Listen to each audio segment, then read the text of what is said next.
নমস্কার প্রিয় ছাত্রছাত্রী, Bankura university fourth semester education minor suggestion দিচ্ছি 2025 সালের জন্য। প্রথম ইউনিট থেকে পড়বে মান 5। একটা জিনিস বলে রাখছি যে এটার স্টাডি মেটেরিয়াল আমি দেব, আজকেই দেওয়ার কথা ছিল কিন্তু কমপ্লিট হয়ে ওঠেনি, আর অনেক রাতও হয়ে গেছে, এখনো কমপ্লিট করতে পারিনি প্রত্যেকটার প্রশ্ন। আমি কাল অথবা পরশুদিন এই যে সাজেশনটা দিচ্ছি তার প্রতিটা প্রশ্নের উত্তরের পিডিএফ তোমাদের আমি দিয়ে দেবো, এগুলো পড়তে পারবে। এখান থেকে তোমরা অবশ্যই কমন পাবে।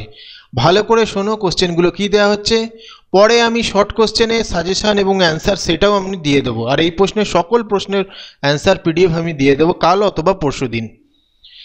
তাহলে প্রথম ইউনিট থেকে মান 5-এর জন্য পড়বে কৈশোরকালের মুখ্য বৈশিষ্ট্যগুলি সংক্ষেপে আলোচনা করো, কৈশোরের প্রাক্ষবিক বিকাশের বর্ণনা দাও, বৃদ্ধি এবং বিকাশের মধ্যে পার্থক্য করো। এই 5 নম্বর তোমাদের পড়তেই হবে এই অধ্যায় থেকে। পরে মান 10-এর জন্য পড়বে শিক্ষাগত মনোবিজ্ঞানের প্রকৃতি পরিধি আলোচনা করো, অথবা অনেক সময় এরমভাবেও দেয় শিক্ষা মনোবিদ্যার পরিধি আলোচনা করো, প্রকৃতি দিল না, শুধুমাত্র পরিধি দিয়ে দিল, আবার প্রকৃতিও শুধুমাত্র দিতে পারে। এক্ষেত্রে একটা জিনিস বলে রাখি যে এই কোশ্চেনটা ভালো করে পড়বে, যেখানে শুধু পরিধিও 10 নম্বরে আসতে পারে, আবার 5 নম্বরের ক্ষেত্রেও শিক্ষা মনোবিদ্যার পরিধি ও প্রকৃতি 5-এও আসতে পারে, এই শুধু প্রকৃতি অথবা শুধু পরিধি। 10-এর ক্ষেত্রে প্রকৃতি পরিধি আসবে, 5-এর ক্ষেত্রে প্রকৃতি পরিধি একসাথে আসবে না, নয় প্রকৃতি আসবে নয় পরিধি আসবে। এবং কোনো কোনো সময় দেখা গেছে যে শুধু পরিধি 10-এ দিয়েছে, কিন্তু এটা এই কথাটা শিওর যে 5-এর জন্য কখনো দুটো একসাথে দেবে না। তাই এই প্রশ্নটা অবশ্যই পড়বে, এবারে কিন্তু এখান থেকে আসার চান্স প্রবল রয়েছে, 10-এ না আসলেও 5-এ আসবেই। পরের প্রশ্ন উদাহরণসহ মনোবিজ্ঞান ও শিক্ষার মধ্যে সম্পর্ক বিশ্লেষণ করো, অথবা টিকা লেখো শিক্ষা এবং মনোবিজ্ঞানের সম্পর্ক। 10-এ আসলে এভাবে আসবে, 5-এ আসলে এরকম ভাবে আসবে। শিক্ষাগত মনোবিজ্ঞান কি, পেঁয়াজে বর্ণিত শিশুদের জ্ঞানমূলক তত্ত্বটি আলোচনা করো, কৈশোরকালে সামাজিক বিকাশের গুরুত্বপূর্ণ বৈশিষ্ট্যগুলি আলোচনা করো, সামাজিক বিকাশ বর্ধিত করার জন্য কিছু শিক্ষামূলক কার্যক্রমে উল্লেখ করো। এই হলো প্রথম ইউনিট থেকে কোশ্চেন। ইউনিট 2 যেখানে প্রচুর প্রশ্ন রয়েছে, এই নিয়ে ভয় পাওয়ার দরকার নেই, যেগুলো আমি স্টার দিয়ে রেখেছি সেগুলো পড়বে, সেখান থেকে চলে আসবার চান্স প্রচুর রয়েছে। তো সকল কোশ্চেনই আমি বলছি, তার মধ্যে সবচেয়ে গুরুত্বপূর্ণ তোমাদের বলে দিচ্ছি। প্রথম প্রশ্ন হচ্ছে শিক্ষার সংজ্ঞা দাও এবং এর প্রকৃতি লেখো। দ্বিতীয় প্রশ্ন শিখন সম্পর্কে স্কিনারের তত্ত্ব সংক্ষেপে বর্ণনা করো। ভেরি ভেরি ইম্পর্টেন্ট, দেখো স্টার দেওয়া রয়েছে, সেগুলো ফলো করবে। স্কিনারের তত্ত্বে উদ্দীপকের শ্রেণীগুলির ওপর টিকা লেখো, ভেরি ভেরি ইম্পর্টেন্ট। শিখন সম্পর্কিত থর্নডাইক তত্ত্ব সংক্ষেপে লেখো, অথবা শিখন সম্পর্কে থর্নডাইক তত্ত্ব সংক্ষেপে লেখো। দেখো সম্পর্কিত এই একই ব্যাপার, কিছু সামান্য ভাষা চেঞ্জ করে আসছে, সেম কোশ্চেন। বিস্মরণের কারণগুলি কি কি, প্যাভলভ প্রদত্ত প্রাচীন অনুবর্তনের নীতিগুলি ব্যাখ্যা করো, ভেরি ভেরি ইম্পর্টেন্ট।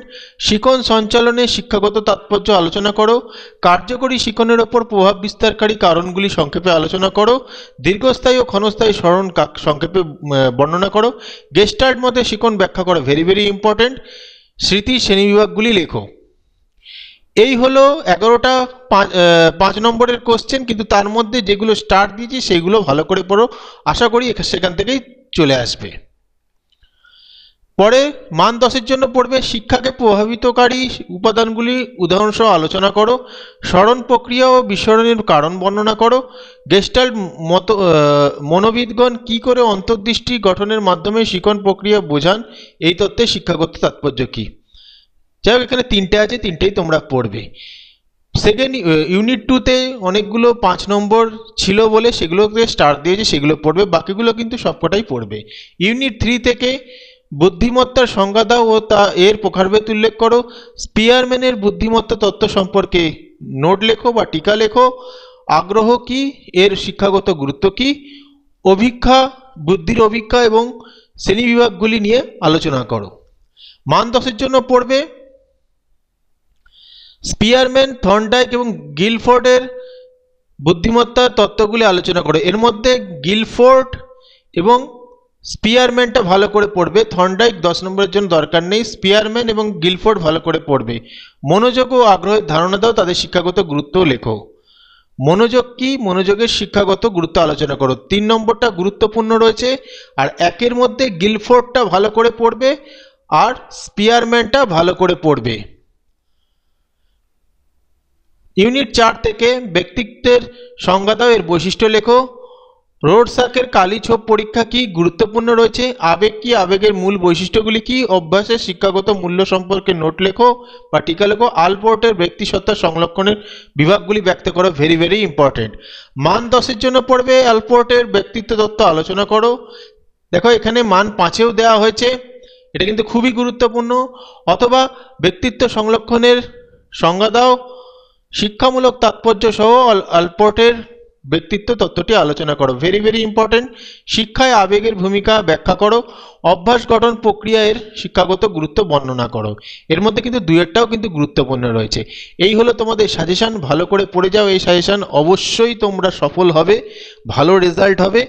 আর অবশ্যই এটার পিডিএফ আমি কাল অথবা পরশুদিনের সমস্ত কোশ্চেনের অ্যান্সারের পিডিএফ তোমাদের দিয়ে দেবো, তোমরা সেটা থেকে পড়তে পারবে। বা যাদের বই রয়েছে তো কোনো অসুবিধাই নেই, নোটস রয়েছে।